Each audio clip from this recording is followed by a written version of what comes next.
अस्सलाम वालेकुम मेरे दोस्तों, सजनों और बेलियों। मैं हूँ इज़हार अहमद और वेलकम करता हूँ आपको किचन गार्डनिंग चैनल पर। और उम्मीद भी रखता हूँ कि आप सब लोग खैरियत से होंगे, फिटफाट होंगे, अच्छे से कामों में खूब अच्छे से बिज़ी होंगे। आज मैं एक ऐसा मेथड आपके साथ शेयर करना चाहता हूँ जिसकी ख्वाहिश हर किसी को ही होती है। मतलब हर कोई चाहता है कि 1 से 2 महीने के अंदर अंदर ही हमारी कंपोस्ट बना ली जाए, लेकिन ऐसा हम नहीं कर पाते क्योंकि हम जो मटेरियल यूज़ करते हैं वो इतना हार्ड होता है कि उसको डिकम्पोज़ होने में 6 महीने या 1 साल भी लग सकता है। लेकिन इस वीडियो में बहुत ही आसान मेथड में आपके साथ शेयर करने वाला हूं जो 1 से 2 महीने के अंदर अंदर ही आपकी कंपोस्ट तैयार कर देगा। तो वो क्या चीज़ है और वो कौन सा मेथड है, तो चलिए शुरू करते हैं। दुनिया में जो सबसे तेज़ी से डिकम्पोज़ होने वाली चीज़ है वो है ग्रास क्रीपिंग, मतलब घास जो आपको पार्क एरिया में उगी हुई दिखती है। जब ये ज़्यादा बड़ी हो जाती है तो इसकी कटाई कर ली जाती है, मशीन के ज़रिए इसको काट लिया जाता है और इसको जब हम डिकम्पोज़ करते हैं तो बहुत ही जल्दी इसकी कंपोस्ट भी बन जाती है। ग्रास क्रीपिंग को इकट्ठा करने का बहुत ही आसान तरीका ये है कि आपके करीब में कोई भी ऐसा पार्क हो जहाँ का माली इसकी कटाई कर रहा हो तो आप उससे भी ये चीज़ ले सकते हैं। मैंने भी मंगवाई है आप लोगों के साथ शेयर करने के लिए कि इसकी हम कंपोस्ट किस तरह बना सकते हैं। ग्रास क्रीपिंग की कंपोस्ट और लीफ कंपोस्ट ये दोनों ही सेम चीज़ें होती हैं, मतलब ये ठंडी होती हैं।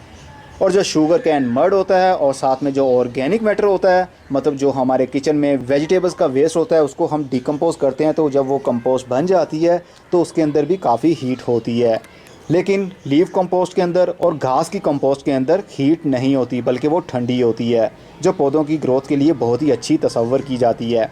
तो घास को इकट्ठा करने के बाद ये देख सकते हैं छोटे छोटे से पीसीज हैं, मशीन के ज़रिए इसकी कटाई की गई है। सिंपल ही आपने सिर्फ घास ही इकट्ठा करनी है। इसके अंदर अगर कोई पत्ता आ भी जाए तो वो पत्ता भी आप डिकम्पोज कर सकते हैं। उसके लिए एक डिब्बा ले लीजिए, आप कोई भी थर्मोकोल का डिब्बा ले सकती हैं। उसके नीचे वाली साइड पर आप होल कर दीजिए छोटे छोटे से, और साइडों पर भी होल कर दीजिए, और इसके अंदर हम घास को भर देंगे। अगर आपके पास डिब्बा ना हो, ज़मीन हो आपके पास, तो आप ज़मीन के अंदर एक घड़ा खोदिए करीब 2 से 3 फीट का। उसके अंदर जितनी भी घास हो सारी की सारी को डाल दीजिए और ऊपर से उसको मिट्टी के साथ कवर कर दीजिए। तो ज़मीन के अंदर बहुत ही जल्द करीब 15 दिन के अंदर अंदर ही कंपोस्ट बन जाएगी और बिना किसी स्मेल के। ये जो मेथड मैं शेयर कर रहा हूँ इसके अंदर स्मेल नहीं आएगी। अगर हम किचन वेस्ट की कंपोस्ट बनाते हैं तो जब वो डिकम्पोज हो रही होती है तो उसकी बहुत ही गंदी स्मेल आती है और उसके अंदर कीड़े भी आ जाते हैं जो कि उस मटेरियल को खाते हैं और साथ साथ वो डिकम्पोज करते हैं। लेकिन इसके अंदर ना तो कीड़े पड़ेंगे और ना इसके अंदर से स्मेल आएगी। ये आहिस्ता आहिस्ता खुद ही डिकम्पोज होती चली जाएगी। जब भी आप ग्रास क्लिपिंग को इकट्ठा करें तो उसके साथ में ड्राई लीव्स का होना बहुत ज़रूरी है। जो आपको पत्ते दिख रहे हैं ये ड्राई, ये बेसिकली कार्बन का सोर्स है, और जो ग्रीन है ये नाइट्रोजन का सोर्स है। तो नाइट्रोजन और कार्बन जब दोनों चीज़ें मिल जाएंगी बहुत ही जल्दी डिकम्पोजिशन का काम भी हो जाएगा शुरू। तो इसको हम निकाल लेते हैं। पहले आप ग्रास को, मतलब इस घास को और साथ में जो ड्राई लीव्स हैं, पत्ते हैं, इनको अच्छे तरीके से मिक्सअप कर लीजिए। उसके बाद में किसी डिब्बे के अंदर डालिए, क्योंकि अगर नीचे वाली साइड पर ओनली नाइट्रोजन होगी और ऊपर वाली साइड पर ड्राई पत्ते होंगे, मतलब कार्बन होगा, तो जल्दी डिकम्पोजिशन का काम शुरू नहीं होगा। इसलिए दोनों का मिक्स होना बहुत ही ज़रूरी है।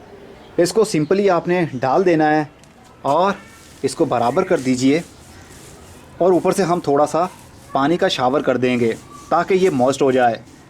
आपको मालूम होगा घास कितनी जल्दी ड्राई होती है। अगर एक तिनके को हम बाहर रख देते हैं तो रात के टाइम आप देखेंगे, मतलब पूरे दिन गुजर जाने के बाद में देखेंगे तो ये ड्राई हुआ होगा।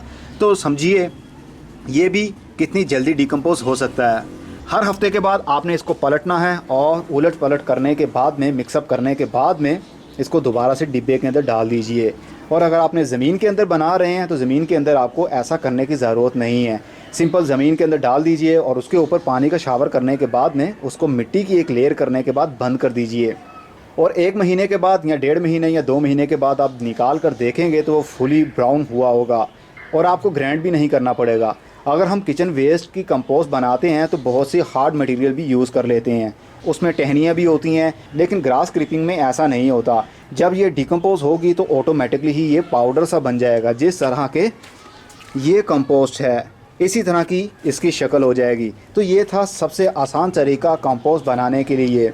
इसके लिए ज़्यादा मेहनत करने की ज़रूरत नहीं है। इससे ना तो कीड़े आएंगे और ना आपके घर में कोई स्मेल आएगी।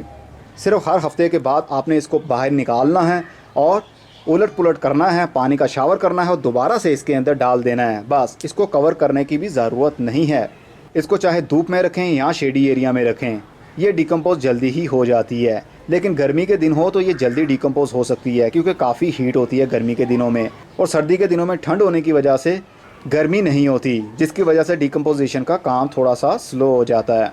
और इसको पानी से अच्छे तरीके से आपने वेट करना है, सिर्फ इसके ऊपर छिड़काव नहीं करना, मतलब इसको मॉइस्ट नहीं करना, आपने अच्छे तरीके से वेट करना है। ये अच्छे तरीके से भीग जाए और नीचे से पानी ड्रेन होना शुरू हो जाए, तब आप इस बॉक्स के अंदर आप कंपोस्ट को डाल सकते हैं। मतलब इस घास को तब आपने डिब्बे के अंदर डालना है। पहले अच्छे तरीके से इसको गीला कर लीजिए, उसके बाद में डिब्बे के अंदर डालिए।